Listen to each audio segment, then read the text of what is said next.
বেড়ি দেখো না পাউডার লাগায় এবুড়িয়ে লাগায় ঘন্টা দুই এক পর আবার এবুড়িয়ে দুইয়া লাগ বুড়ি জানে এটা ধোকা ঠিক কিনা বলেন না এটা যে ধোকা নাহলে বুড়ি ধোকা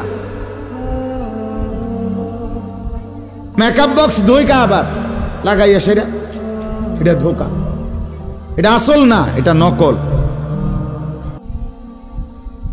আল্লাহ নবী সাল্লাল্লাহু আলাইহি ওয়াসাল্লাম বলছেন হাদিসের মধ্যে আছে যে ফজরের নামাজ পড়ে না আল্লাহ রাসূল বলছে ওয়া ইল্লা আসবাহা খাবিসান নফস কাসলানান ফজরের নামাজ যে পড়ে না রাসূল বলেন সে হচ্ছে খবিস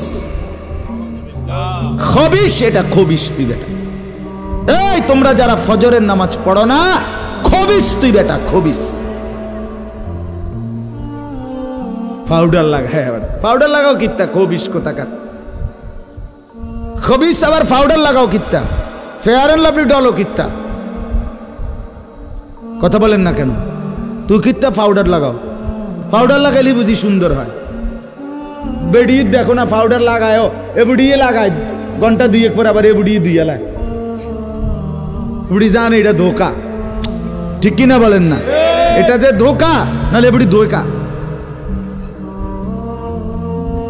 মেকআপ বক্স ধোকা আবার লাগাইয়া সেটা এটা ধোকা এটা আসল না এটা নকল আল্লাহ নবী সাল্লাল্লাহু আলাইহি সাল্লাম বলেন বেনামাজি খবিস আর নবীজি হাদিসে আছে বাথরুমে ঢুকতে পেশাব পায়খানায় ঢুকতে নবীজি খবিস থেকে পানাহ চাইতেন দোয়া পড়তেন তো এই দোয়ার অর্থ কি আল্লাহ আমি খবিস থেকে কি চাই পানাহ চাই তার মানে নবীজি বুঝাই দিছে উম্মত পেশাব পায়খানার মধ্যে থাকে খবিস খবিসের ঠিকানা কোথায় বাথরুম বাথরুম টয়লেট আল্লাহুম্মা ইন্নী আউযু বিকা মিনাল খুবুসি ওয়াল খাবায়েস আল্লাহ খবিস থেকে পানাহ চাই বাথরুমে ঢুকতে বলেন জন্য বেনামাজি খবিস এই খবিসের ঠিকানা টয়লেট নাপাক এটা নাপাক এটা অপবিত্র অপদার্থ এটা অকর্মণ্য এটা জিন্দেগির আর অর্থ কি জীবন মানে খানা জীবন মানে ঘুম জীবন মানে লজ্জাস্থানের চাহিদা পূরণ যৌন চাহিদা পূরণ এই তিন জিনিস তাহলে কুকুরের সাথে বিড়ালের সাথে গরু ছাগলের সাথে তফাৎ কি ওই প্রাণীগুলোও তো খানা ঘুম এবং যৌন চাহিদা পূরণ করে কিনা কথা বলেন না কেন কুকুরের ছাও আছে কিনা তো কুকুর বিড়াল খায় কিনা কুকুর বিড়াল ঘুমায় কিনা তো তোমার সাথে তফাৎ কি বেনামাজি বলে সেজদা নাই যার কপালে আমনের লগে জানোয়ারের পার্থক্য কোথায় আমনে খারাইয়া কোনছে ভিডিও করুন আমনে কম হ্যাঁ হ্যাঁ বলেন এখন বলেন আমরা শুনি এনে 10 জনে বিচার করুক পার্থক্য কোন আপনার সাথে জানোয়ারের তফাৎ কি ছেলেরা বলো বাবা তোমরা যারা মাগরিবের নামাজ পড়ো নাই হ্যাঁ লজ্জা কোথায় তোমাদের শরম কোথায় এই বেহায়া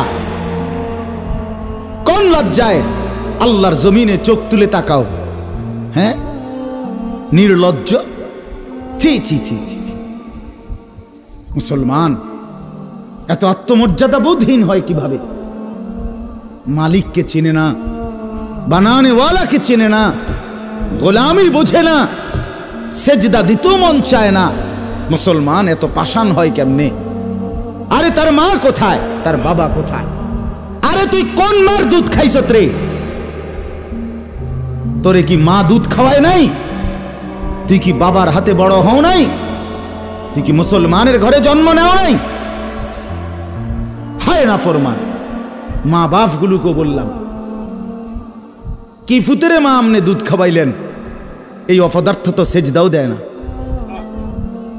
হ্যাঁ এই বাপ কাল লাগে বিল্ডিং বানাইলেন এই হাইওয়ান তো সেজদাও দেয় না কাল লাগে সোফা বানান মাতবুরি দেখান চা দোয়ানে বইয়া গপ মারেন জিফুত লইয়া বালা আসি কিতা বালা এ ফাঙ্গাস আর তেলাপিয়া খান যে এ কারণে বালা। হ্যাঁ, এ ফার্মের মুরকা আর কক মুরকা, দুন্দুল আর করলা, দৈন্যাত আর কাঁচামরিচ, টমাটো আর এ শশা, এই তো খানা। আর কিতা কথা বলে নারকি ঘুরে গেলে তো ফাঙ্গাস তেলাপিয়ে। দুনিয়ার বেশি কি ভোগ করছি আমরা, খুব আশ্চর্য কিছু, অনেক কিছু দুনিয়া ভোগ করছি আমরা।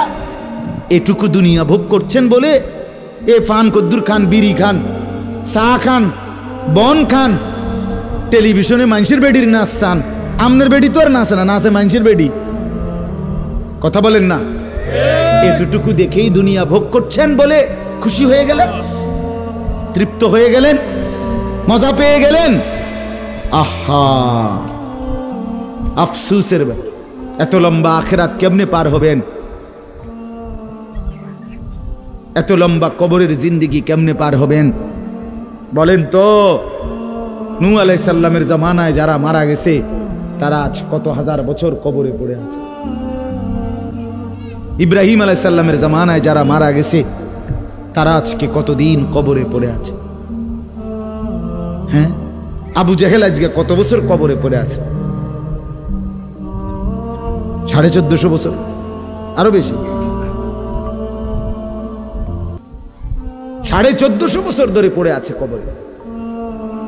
এরপরে তো হাসরের মাঠ, এরপরে তো ফুলসেরাত, এরপরে তো জাহান্নাম, আর তো রইছে। তাহলে দুনিয়ায় থাকলি কতদিন, কবরে পড়ে রইলি কতদিন? আপনি বলেন। আবু জেহেল দুনিয়াতে ছিল 800 বছর, কথা কন না? আবু লাহাব দুনিয়াতে জীবিত ছিল 900 বছর, তো কবরে আছে কত বছর?